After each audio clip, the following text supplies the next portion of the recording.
बिस्मिल्लाहिर्रहमानिर्रहीम। नाज़रीन अस्सलाम वालेकुम, मैं हूं इमरान वसीम। नाज़रीन, आज के रोज़ की इस दूसरी वीडियो में दो अहम खबरों पर आप नाज़रीन के साथ गुफ्तगू करेंगे। पहली खबर है यूसुफ रज़ा गिलानी के हवाले से। इस्लामाबाद से पीडीएम के मुश्तरका उम्मीदवार के लिए मुश्किलात पैदा हुई हैं। यूसुफ रज़ा गिलानी के नॉमिनेशन पेपर को पाकिस्तान तहरीक इंसाफ के रहनुमा की जानिब से इलेक्शन कमीशन में चैलेंज किया गया था, जिस पर आज फैसला महफूज कर लिया गया है, जो इलेक्शन कमीशन ऑफ पाकिस्तान की जानिब से कल सुबह 9 बजे सुनाया जाएगा। आज की इस कार्रवाई के दौरान यूसुफ रज़ा गिलानी की जानिब से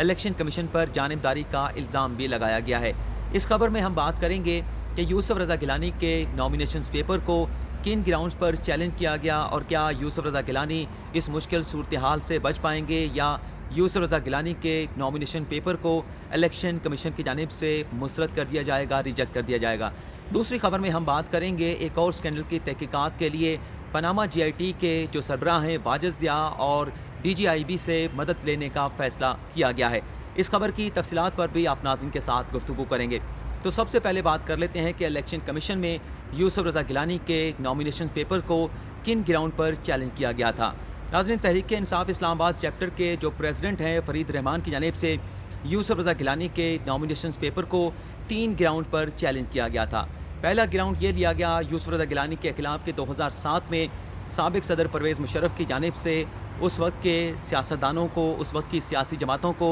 जो NRO दिया गया था, इस NRO को सुप्रीम कोर्ट की जानिब से कलअदम करार दिया गया और सुप्रीम कोर्ट ने NRO केस में जो फ़ैसला दिया था, उस फैसले में उस वक्त के वज़ीर आज़म जो कि यूसुफ रज़ा गिलानी थे, उन्हें ये डायरेक्शन जारी की गई थी कि 2007 के NRO के नतीजे में जो पाकिस्तान हुकाम की जानिब से स्विट्ज़रलैंड को ख़त लिखा गया था और आसिफ अली ज़रदारी के मुकदमात को वहाँ पर बंद कर दिया गया था, उस ख़त को वापस लेने के हवाले से एक नया ख़त लिखा जाए। लेकिन PTI के रहनुमा साबिर रहमान ये कहते हैं कि सुप्रीम कोर्ट की वाज़ेह डायरेक्शन के बावजूद यूसुफ रज़ा गिलानी की जानिब से वो ख़त जो है वो स्विस हुकाम को नहीं लिखा गया था और यूसुफ रज़ा गिलानी ने बतौर प्राइम मिनिस्टर जो हल्फ उठाया था, उसमें ये बात भी शामिल थी कि वो ना सिर्फ आइन को प्रोटेक्ट करेंगे बल्कि पाकिस्तान की अदलिया के जो फ़ैसले हैं उनका एहतराम भी करेंगे, उन पर अमल दरामद भी करेंगे। दरख्वास्त में यूसुफ रज़ा गिलानी के ख़िलाफ़ ये कहा गया कि सुप्रीम कोर्ट की बार बार डायरेक्शन के बावजूद जब यूसुफ रज़ा गिलानी की जानिब से अदालती अहकामात पर अमल नहीं किया गया, स्विस मुकदमात को दोबारा से खोलने के लिए नया ख़त नहीं लिखा गया, तो सुप्रीम कोर्ट में ही यूसुफ रज़ा गिलानी के ख़िलाफ़ जो है तौहीन अदालत की कार्रवाई का आगाज़ हुआ। यूसुफ रज़ा गिलानी अदालत में पेश हुए और अदालत में पेश होकर भी यूसुफ रज़ा गिलानी की जानिब से अदालती अहकामात पर अमल दरामद से इनकार कर दिया गया और बाद अज़ां उसी तौहीन अदालत की कार्रवाई में यूसुफ रज़ा गिलानी को 26 अप्रैल 2012 को तौहीन अदालत का मुर्तकब करार दिया गया। लेकिन अदालती फ़ैसले के बावजूद भी यूसुफ रज़ा गिलानी जो है अपने ओहदे से चिमटे रहे, उन्होंने वज़ारत उज़्मा का मनसब जो है वो नहीं छोड़ा और फिर जून 2012 में दीगर मुख्तलिफ़ दरख्वास्तों पर जो है वो यूसुफ रज़ा गिलानी को उनके ओहदे से नाअहल करार दिया गया। तो एक तो इस फैसले का हवाला लिया गया कि जो नॉमिनेशन पेपर यूसुफ रज़ा गिलानी की जानिब से इलेक्शन कमीशन में जमा कराए गए हैं, उस नॉमिनेशन पेपर में सुप्रीम कोर्ट की जानिब से उन्हें जो तौहीन अदालत का मुर्तकब करार दिया गया है, उस फैसले का कहीं जिक्र नहीं किया गया। दूसरा हवाला ये दिया गया कि तोशाखाना रेफरेंस में नैब की जानिब से मुकम्मल तहकीकात के बाद ये बात सामने आई कि जब यूसुफ रज़ा गिलानी वज़ीर आज़म थे तो उन्होंने अपने ना सिर्फ मनसब का फ़ायदा उठाया, तोशाखाना रेफरेंस से ज़ाती तौर पर फ़ायदा हासिल किया, ना सिर्फ ख़ुद ज़ाती तौर पर फ़ायदा हासिल किया बल्कि साबिक जो वज़ीर आज़म थे नवाज़ शरीफ और आसिफ अली ज़रदारी को तोशाखाना रेफरेंस में तोशाखाना से नवाजा गया। लग्जरी गाड़ियाँ जो हैं उन्हें औने पौने कीमत पर जो है वो फ़राहम की गई और ये बताया गया इलेक्शन कमीशन को कि तोशाखाना रेफरेंस में नैब ने मुकम्मल तहकीकात के बाद जो रेफरेंस दायर किया है, ये रेफरेंस भी यूसुफ रज़ा गिलानी की राह में रुकावट हैं, वो सेनेट का इलेक्शन नहीं लड़ सकते, उनके इन नॉमिनेशन पेपर को रिजेक्ट किया जाए। तीसरा जो ग्राउंड लिया गया था वो ये था कि यूसुफ रज़ा गिलानी के ख़िलाफ़ जो है वो 23 मुख्तलिफ़ मुकदमात हैं जिनका इंदराज जो है वो FIA में किया गया था। तो आज यूसुफ रज़ा गिलानी और इस्लामाबाद से दीगर जो उम्मीदवार इलेक्शन लड़ रहे थे, उनकी स्क्रूटनी की जानी थी। यूसुफ रज़ा गिलानी को तलब किया गया था और जो उनके अगेंस्ट नॉमिनेशन पेपर को जो चैलेंज करने वाले थे साबिर रहमान को भी इलेक्शन कमीशन में बुलाया गया था। लेकिन जब आज स्क्रूटनी की कमेटी की कार्रवाई का आगाज़ हुआ तो PTI के जो इस्लामाबाद चैप्टर के जो प्रेसिडेंट हैं फरीद रहमान की जानिब से रिक्वेस्ट की गई कि उन्हें इस मुकदमे में जो एतराज़ात उन्होंने यूसुफ रज़ा गिलानी पर उठाए हैं उसकी मज़ीद तैयारी के लिए उन्हें थोड़ा सा मौका फ़राहम किया जाए, थोड़ा सा वक्त दिया जाए। तो इलेक्शन कमीशन ने उन्हें 3 बजे का वक्त दे दिया, लेकिन यूसुफ रज़ा गिलानी की जानिब से एतराज़ उठाया गया कि हमने जब शेड्यूल जारी किया गया था, ये रिक्वेस्ट की थी इलेक्शन कमीशन ऑफ पाकिस्तान से कि नॉमिनेशन पेपर फाइल करने का जो वक्त है उसमें इजाफ़ा किया जाए, उसमें तौसी की जाए, लेकिन हमारी उस जो इस्तदा थी, हमारी जो प्रेयर थी, उसे इलेक्शन कमीशन की जानिब से रिजेक्ट कर दिया गया था। लेकिन आज जो है, जो मेरे खिलाफ नॉमिनेशन पेपर फाइल किए गए हैं पाकिस्तान तहरीक इंसाफ की जानिब से, उसके लोग आए हैं और इलेक्शन कमीशन ने उन्हें 3 बजे का वक्त दे दिया है। तो ये यूसुफ रज़ा गिलानी की जानिब से इलेक्शन कमीशन पर जानिबदारी का इल्ज़ाम लगाया गया कि अपोजिशन की बात जो है इलेक्शन कमीशन नहीं सुनता। लेकिन अगर हुकूमत के लोग आते हैं तो इलेक्शन कमीशन ना सिर्फ उन्हें रिलीफ देता है, बल्कि उनकी बात के ऊपर उन्हें रिलीफ भी फराहम किए जाते हैं। तो 3 बजे का आज दोबारा वक्त दिया गया था, जिसके बाद पाकिस्तान तहरीक इंसाफ के जो फरीद रहमान हैं वो भी पेश हुए, अली बुखारी भी पेश हुए, क्योंकि अली बुखारी की जानिब से भी यूसुफ रज़ा गिलानी के नॉमिनेशन पेपर को चैलेंज किया गया था और यही आर्गूमेंट्स लिए गए जो अभी थोड़ी देर पहले मैंने आप नाज़रीन के साथ शेयर किए हैं। तमाम चीज़ों को बताया गया और यही इस्तदा की गई कि यूसुफ रज़ा गिलानी जो हैं NRO केस के हवाले से सुप्रीम कोर्ट ने जो उन्हें नाअहल करार दिया, कंटेम्प्ट अपना तौहीन अदालत केस में तौहीन अदालत का मुर्तकब करार दिया और तोशा खाना रेफरेंस भी है, उसके साथ साथ FIA में भी मुकदमात हैं, तो अच्छी शोहरत के हामिल नहीं है। 62-63 पर यूसुफ रज़ा गिलानी पूरे नहीं उतरते, तो लिहाजा उनके जो नॉमिनेशन पेपर हैं उन्हें रिजेक्ट किया जाए। यूसुफ रज़ा गिलानी के वकील की जानिब से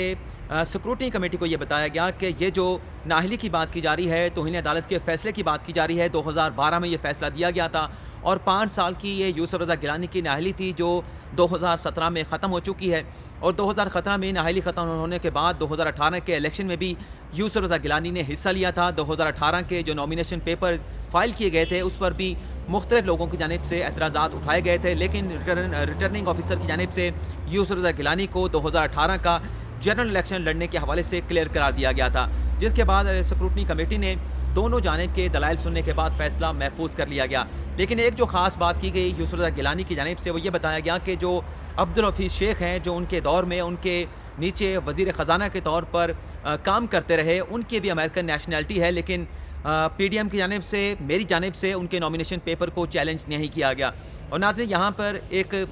दिमाग में एक चीज़ बात आती है कि अगर यूसुफ रज़ा गिलानी का ये इल्ज़ाम दुरुस्त है कि अब्दुल हफीज़ शेख जो हैं वो अमेरिकन नेशनैलिटी रखते हैं, तो उनके लिए अगर ये इलेक्शन जीत जाते हैं तो इलेक्शन के बाद भी, इंतखाबात के बाद भी वो जीत जाते हैं तो मुश्किलात पैदा हो सकती हैं, क्योंकि आइन के मुताबिक दोहरी शहरियत वाला जो है ना कौमी असम्बली का मेंबर बन सकता है, ना सूबाई असम्बली का मेंबर बन सकता है और ना ही वो सेनेट की अहलियत के लिए क्वालिफाई करता है। अगर ये इल्ज़ाम दुरुस्त है तो अब्दुल हफीज़ शेख के लिए अगर वो कामयाबी भी हासिल कर लेते हैं तो उसके बाद भी उनके लिए जो मुश्किलात हैं वो उनके साथ साथ चलती रहेंगी।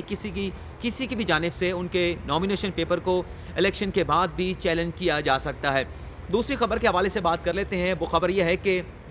11 फरवरी को वज़ीर आज़म इमरान खान की जानिब से जो सेनेट के इंतखाबात में अरकान की खरीदो फरोख्त के हवाले से जो एक वीडियो स्कैंडल सामने आया था, इस वीडियो स्कैंडल पर एक हुकूमती कमेटी तश्कील दी गई थी जिसकी सरबराही फवाद चौधरी के सपोर्ट की गई थी और कमेटी में शीरी मज़ारी और शहजाद अकबर को शामिल किया गया था। आज इस कमेटी का इजलास हुआ है जिसमें एंकर सहाफ़ी अरशद शरीफ पेश हुए हैं। अरशद शरीफ की जानिब से इस स्कैंडल के हवाले से जो उनके पास मालूमात थी वो उन्होंने कमेटी के साथ शेयर की है और जो वीडियो उन्होंने अपने टेलीविज़न चैनल पर रन की थी उसकी एक DVD भी कमेटी को फराहम की है और उसके साथ USB भी फराहम की गई है। और आज के इस इजलास के बाद कमेटी की जानिब से ये फैसला किया गया है कि इस मामले पर मज़ीद तहकीकात के लिए DG FIA जो वाजिद ज़िया हैं उनकी